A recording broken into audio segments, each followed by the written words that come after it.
இப்போ வைகோ கூட இருக்குது துரை வைகோ, மல்லை சத்யா தான். துரை வைகோ உள்ளே கொண்டு வருது, மல்லை சத்யாவுக்கு அவ்வளோவா உடன்பாடு இல்லை. துரை வைகோவை கொண்டு வந்த அன்றே மதிமுக என்ற இயக்கம் மரணமடைந்து விட்டதுன்னு ஒரு திமுக நண்பர் என்கிட்ட சொன்னார். அவர் சொன்னது 100% கரெக்ட். ஆனால் மல்லை சத்யா அந்த இடத்துக்கு வருவாருன்னு ஒரு நம்பிக்கை ஊட்டப்பட்டதாம் அவரிடம். எனக்கு அடுத்தது நீதான்டா, எனக்கு அப்புறம் நீதான். எவ்வளோ போலீஸ் அடிதடி வாங்கியிருக்கார் தெரியுமா உங்களுக்கு மல்லை சத்யா? அப்படிப்பட்டவரை ஓரம் கட்டணும்னு துரை வைகோவை தூக்கி வச்சிங்க. அந்த மீட்டிங்லாம் சொன்னீங்க, திமுகவோட ஏஜென்ட் மல்லை சத்யா கட்சியை பிழைக்க பார்க்குறாரு. எந்த அரசியல் கட்சி கூட்டணி தலைவராவது இந்த வார்த்தையை பயன்படுத்திருக்காங்களா? ஸ்டாலினை பார்த்து பேசிட்டு வந்துட்டு என் மல்லை சத்யா நீங்கள் டிஎம்கே ஏஜென்ட்னா என்ன அர்த்தம்? இவர் என்ன பண்ண ஆரம்பித்தார்? துரை வைகோ டெல்லியில் பாஜக லாபியை வளர்த்துனார். எப்போ பார்த்தாலும் பாஜக தலைவர் தான் உட்காந்துருப்பாங்க. இந்த டிஆர் பாலு, தயாநிதி மாறன் எல்லாம் கூப்பிட்டு சொல்லிட்டாங்க. மதிமுக வந்து பாஜக கூட்டணி பக்கம் ஒதுங்க ஆரம்பிச்சிச்சு கொஞ்சம் கொஞ்சமாக. ஏன்னா துரை வைகோ சொல்லிட்டாராம். அடுத்த டிஎம்கே கேட்குது, ஓ அப்போ நீங்கள் திமுகவோட இல்லை, கலைஞர் சொல்லி தான் வந்தீங்க, அப்போ உங்களுக்கு சாய்ஸ் இருந்தால் போயிடுவீங்களா? எடுத்து காலி பண்ணுங்க, கிளம்புங்க.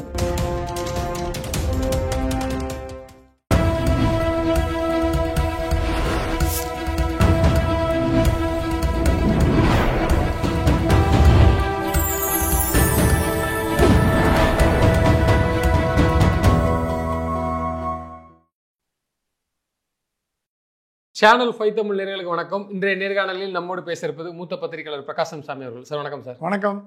சார், மதிமுக அதுக்குள்ளே ஏதோ ஒரு பிரச்சனை நடக்குது, புகஞ்சிக்கிட்டே இருக்குது அப்படிங்கிறாங்க. மல்லை சத்யாவுக்கும் வைகோவுக்கும் அப்படிங்கிற மாதிரி போய்கிட்டு இருக்கு. என்னதான் சார் பிரச்சனை? முழு பின்னணி என்ன சார்? வைகோ வந்து மதிமுக தொடங்கிய காலகட்டங்கள் 1992-93. ஸ்டாலின் எதிர்த்து துவக்கப்பட்ட இயக்கம் தான் மதிமுக. குடும்ப ஆட்சி கூடாது அப்படின்னு கலைஞரோட சண்டை போட்டு வெளியில் வந்தவர். கலைஞர் வந்து என்னை கொல்ல வந்து வைகோ ட்ரை பண்ணுறாரு, வைகோ முயற்சி செய்கிறாரு அப்படின்னு பேசி கலைஞரை வந்து கடுமையாக எதிர்த்தவர்களில் ஒருவர் வைகோ. காலங்கள் மாறின, இதயங்கள் பணித்தன. அப்புறம் அப்படியே போய் அவருக்கும் வைகோவும் இங்கே இருந்தார், அங்கே இருந்தார், அந்த பக்கம் போனார், என்டிஏ பக்கம் போனார், வாஜ்பாயோடு இருந்தார், எல்லாம் இருந்தார். அப்புறம் கலைஞரோட போய் இணைந்தார். கலைஞர் உயிரோடு இருக்கும் பொழுதே வைகோ வந்து மதிமுகவை திமுகவுடன் கூட்டணியில் இணைத்தார். அப்போ என்ன சொன்னார்? கலைஞர் என்கிட்ட கேட்டுட்டாரு, ஸ்டாலினை பார்த்து கூட இருக்க சொல்லி அப்படின்னு. அந்த ஸ்டேட்மெண்ட் இப்போ விட்டுருக்காரு. அது உண்மைதான். ஸ்டாலின் ஏன்னா ஒரு காலத்தில் வைகோ ஸ்டாலினுக்கு போட்டியாளராக கருதப்பட்டவர் திமுக ஆரம்ப காலகட்டங்களில். கலைஞருக்கு அடுத்தபடியாக கூட்டம் கூர்க்கும் பேச்சாளராக இருந்தவர் வைகோ. சிறந்த பார்லிமெண்டேரியன். அவருக்கு எல்லா பிரதமரோடையும் நட்பாக இருந்தார். எல்லா பிரதமர் நட்பு. வாஜ்பாய் வந்து வைகோ பேசினா உட்காந்து கேட்பார் பார்லிமெண்ட்டில். அந்த அளவுக்கு சிறந்த பேச்சாளர், ரொம்ப ஒரு ஃப்ளூயன்ட் ஸ்பீக்கர்.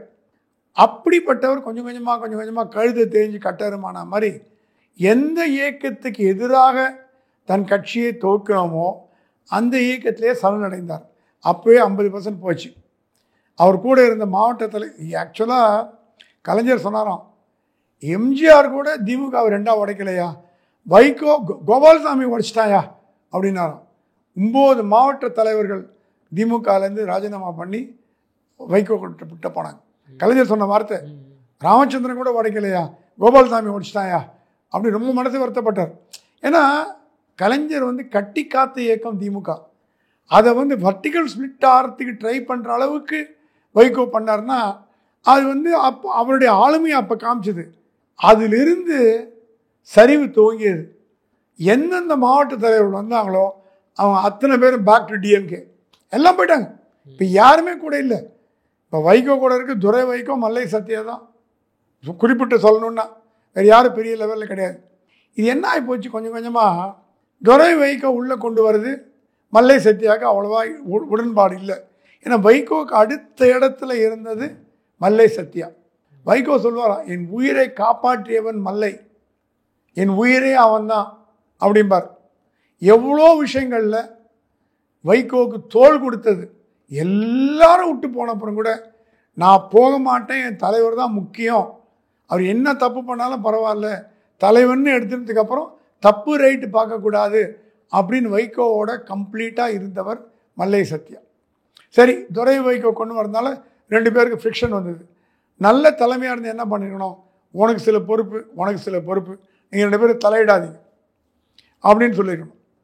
இன்ஃபேக்ட் துரை வைகோவை கொண்டு வந்த அன்றே மதிமுக என்ற இயக்கம் மரணம் அடைந்து விட்டதுன்னு ஒரு திமுக நண்பர் என்கிட்ட சொன்னார். அவர் சொன்னது 100க்கு 100 கரெக்ட். நீங்கள் ஆரம்பித்த இயக்கமே ஸ்டாலின் கூடாதுன்னு தானே, குடும்ப ஆட்சி கூடாது, திமுக தப்பு பண்ணுது, கலைஞர் தப்பு பண்ணுறாருன்னு தானே நீங்கள் ஆரம்பிச்சிங்க. துரை வைகோ உள்ள பூத்துனீங்கன்னா அப்போ கட்சியாவது கொள்கையாவது வெங்காயமாவதுன்னு கேட்பாங்களா மாட்டாங்களா ஜனங்க? ஆனால் அதை பற்றி யார் கேர் பண்ணல. அவருக்கு உடல்நலம் குன்றி விட்டது, வயசாகி போச்சு, முதுமை எல்லாம் ஒத்துக்கிறேன்.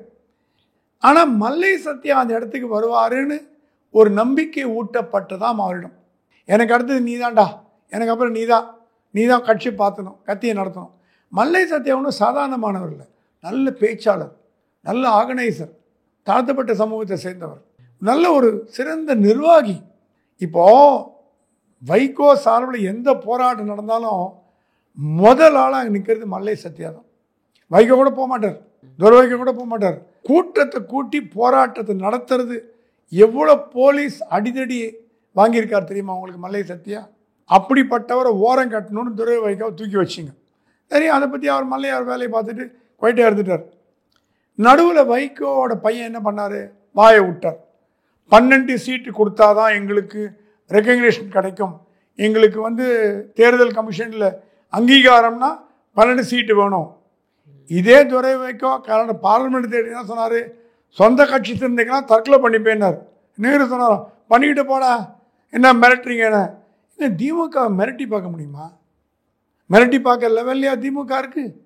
துரை வைகோ சொன்னான், நாங்கள் தற்கொலை செய்து கொள்வோம், எங்கள் சின்னத்தில் நிற்போன், உங்களை ஜெயிக்க வைக்கிறதே அதிகம் நேரு. அப்புறம் ஸ்டாலின் கூப்பிட்டு சொன்னாராம், நேரு உன் கோவத்தெல்லாம் காட்டாதீங்க, அந்த பையனை ஜெயிக்க வைங்க. ஸ்டாலின்ட்ட ஒரு என்னன்னா கூட்டணி கட்சி தர்மம், கூட்டணிகள் அனைத்தும் ஜெயிக்க வேணும்னு நினைக்கிறவர். கூட்டணி கட்சிக்கு தான் தோக்கட்டும் நினைக்க மாட்டார், ஜெயிக்கணும்னு நினைக்கிறவர். நேரு உன் பழைய பகையெல்லாம் மறந்து அவனை ஜெயிக்க வைனாராம். தலைவரை ஜெயிக்க வைக்கிறேன், ஜெயிக்க வச்சு காமிச்சிட்டார். அதுக்கப்புறம் இவர் என்ன பண்ண ஆரம்பித்தார், துரை வைகோ டெல்லியில் பாஜக லாபியை வளர்த்தினார். எப்போ பார்த்தாலும் பாஜக தலைவர் தான் உட்காந்துருப்பாங்க. இந்த டிஆர் பாலு, தயாநிதி மாறன் எல்லாம் கூப்பிட்டு சொல்லிட்டாங்க ஸ்டாலின்ட்டு, சார் இவர் நம்ம கட்சி எம்பி மாதிரி தெரியல, எப்போ பார்த்தா அங்கேயே உட்காந்துக்கிறாரு. அதுக்குன்னு பாலுலாம் டிஎம்கே இருந்தால் கூட பாஜகவோட நட்பு இல்லைன்னு சொல்ல மாட்டேன். எப்போ நட்பாக இருக்கணுமோ அப்போ நட்பாக இருக்கணும். அது பாராளுமன்றத்தை பொறுத்த வரைக்கும் எல்லாம் ஒரே ஃபேமிலி, ஒரே குடும்பம். ஆனால் இவர் ஓவராக கரிசனம் காமிச்சது திமுக கண்ணில் கொஞ்சம் உறுத்த ஆரம்பிச்சது. அப்போயே ஓரங்கட்டி வைக்கணும்னு முடிவு பண்ணாங்க, ஓரங்கட்டி வைக்க ஆரம்பித்தாங்க. இப்போ என்ன ஆகி போச்சு, 12 சீட்டு கேட்டார். உடனே வைகோவும் கேட்டவர் தான், இல்லைன்னு சொல்லி இப்போ இல்லைங்கிறார். வைகோ எங்களுக்கு அதிக சீட்டு வேணும், ஆட்சியில் பங்கு வேணும் அதுன்னு கேட்டு ஒரே நாளில் பல்ட்டி அடிச்சார். ஸ்டாலினை போய் சந்தித்தார். நாங்கள் இல்லாமையே திமுக ஆட்சி அமைக்கக்கூடிய அளவுக்கு வலுவான கட்சி. எப்படி மதிமுக இல்லாமல் ஆட்சி அமைக்கக்கூடிய அளவுக்கு வலுவான கட்சி திமுக விட்டு என்றும் பிரிய மாட்டோம், நீங்கள் சீட்டே கொடுக்காட்டி கூட பரவாயில்லை. ஆனால் நண்பர்கிட்ட என்ன சொல்லிட்டு வரீங்க நீங்கள், வைகோ சார் சினிமா நடிகை முக்கியம்னா போயிட்டானா, எவ்வளோ பெரிய பார்லிமெண்டேரியன் நான், எனக்கு கொடுக்க வேண்டிய சீட்டை நேற்று சினிமா நடிகர் கொடுத்தீங்களே, சொன்னீங்களா இல்லையா? ஸ்டாலின் காதுக்கு போகாமல் இருக்குமா இதெல்லாம்? நீங்கள் என்ன ஸ்டாலின் முதலமைச்சர்ல நினைக்கிறீங்களா? இன்டெலிஜென்ஸ் வச்சுருக்காரு அவர். இதெல்லாம் அவர் காதுக்கு போனோடனே அவருக்கு கோபம் தான் வரும். கோபம் வந்து நீங்கள் உங்கள் பையனை வச்சு பேச வச்சுங்க. கேட்டால் என் பையனுக்கு இதுக்கு எனக்கு அதுக்கு சம்பந்தம் இல்லை அப்படின்னு சொல்கிறது, பையனை விட்டு 12 சீட்டு கேட்க வச்சுங்க. சரி, இப்போ 2ஆம் தேதி மீட்டிங் போட்டிங்க. அந்த மீட்டிங்லாம் சொன்னீங்க, திமுகவோட ஏஜென்ட் மல்லை சத்யா கட்சியை பிழைக்க பார்க்குறாரு. அவர் மட்டும் இல்லை, ஆடிட்டர் அர்ஜுன் ராஜா கூட சொன்னார். அப்படி சொல்லிட்டு திமுகவுடைய ஸ்பை, திமுகவுடைய அடியாள் இங்கே இருக்குன்னு சொல்லிட்டு திமுக தலைவர் அன்றைக்கி தானுங்க பார்த்துட்டு வந்தீங்க. நீங்கள் பார்த்துட்டு ஷாலில் போட்டுட்டு எங்களுக்கு எந்த கோரிக்கையும் இல்லை, எங்களுக்கு எந்த சீட்டுமே தேவையில்லை, எங்களுக்கு எந்த எதுவுமே தேவையில்லை, நீங்கள் ஆட்சி அமைக்கணும், எங்கள் தேவையில்லாமல் ஆட்சி அமைக்கணும். எந்த அரசியல் கட்சி கூட்டணி தலைவராவது இந்த வார்த்தையை பயன்படுத்தியிருக்காங்களா? வைகோ உணர்ச்சி வயப்பட்டார்னா என்ன பேசுகிறதுனே அவருக்கு தெரியாது. வாயிலிருந்து வார்த்தை சரமாரியாக வந்துடும், அப்புறம் ரெகுலேட் பண்ணுவார். அவருக்கு ஒன்றும் அப்படி தான், மனசில் எதுவும் வச்சுக்க தெரியாது அவருக்கு. உள்ளன்று வைத்து புறமன்று பேசாத ஒரு வைகோ, நல்ல குணம் இருக்குது. ஸ்டாலினை பார்த்து பேசிட்டு வந்துட்டு இங்கே மல்லை சத்யா நீங்கள் டிஎம்கே ஏஜென்ட்னா என்ன அர்த்தம்? அப்புறம் சொல்கிறீங்க இல்லை 4.5 ஆண்டுகளுக்கு முன்பு ஸ்டாலின் ஜெயித்தவுடன் அறிவாலயத்தின் வாசலில் இருந்து திமுகவின் சிம்பலில் போட்டி போடுவதை நாங்கள் பெருமையாக கருதுகிறோம் அப்படின்னு சொன்னவர் மல்லை சத்யா. அவர் மீது என்ன நடவடிக்கை? வைகோ கேட்குறார். 4.5 வருஷம் முன்னாடி அறிவாலயத்தில் மல்லை சத்யா பேசி விளக்கம் கொடுக்கணுமா? ஏங்க அப்போ நீங்கள் திமுக தேவர் தானே ஆட்சி, நீங்கள் எம்எல்ஏ வந்தீங்க, மல்லை என்ன தப்பாக சொன்னார்? தப்பாக ஒன்றும் சொல்லி அவர் திமுக இல்லைன்னா எப்படி மதிமுக எம்எல்ஏக்கள் வந்திருக்க முடியும்? திமுகவோட தயவு இல்லாமல் மதிமுக எம்எல்ஏக்கள் வந்திருக்க முடியுமா அப்படிங்கிற கேள்வி எழுது. அதற்கு விடை கூடும் ஒரு நன்றி கூறும் வழியாக மல்லை சத்யா சொன்னார். அது ஒரு சம்பிரதாயம். ஐயா நீங்கள் தான் அங்கே ஜெயிக்க வச்சிங்க அப்படின்னு ஒரு நன்றி கூறினார். அது போய் இப்போ எடுத்து மல்லை சத்யா வந்து திமுகவோட ஸ்பை அப்படின்னீங்கன்னா நீங்கள் ஸ்டாலினை அவமதிக்கிறீங்களா, திமுக அவமதிக்கிறீங்களா, மதிமுக கட்சியை அவமதிக்கிறீங்களா, மல்லை சத்யா அவமதிக்கிறீங்களா? ஏன் புத்தி பரண்டு போச்சு அவருக்கு? இப்போ தான் காலைல போய் ஸ்டாலினை பார்த்து ஷால் போட்டு வந்தீங்க, முடியும். அது உங்கள் தனிப்பட்ட விருப்பம், அதை யாரும் குறை சொல்ல முடியாது. ஏன் வைகோ ஸ்டாலினை பார்த்து ஷாலை போட்டார் கேட்குற தகுதி எந்த பத்திரிகையாளனுக்கும் தமிழ்நாட்டில் கிடையாது. அவர் சொந்த விருப்பு. அதே மாதிரி ஸ்டாலினிடம் அவர் சொல்லப்பட்டதாக கூறப்பட்ட கருத்துக்களும் அவர் சொந்த கருத்து, அதையும் கேட்கறதுக்கு நமக்கு உரிமை கிடையாது. ஏன்னா திமுகன்ற கட்சி அண்டி தான் மதிமுக இருக்குது.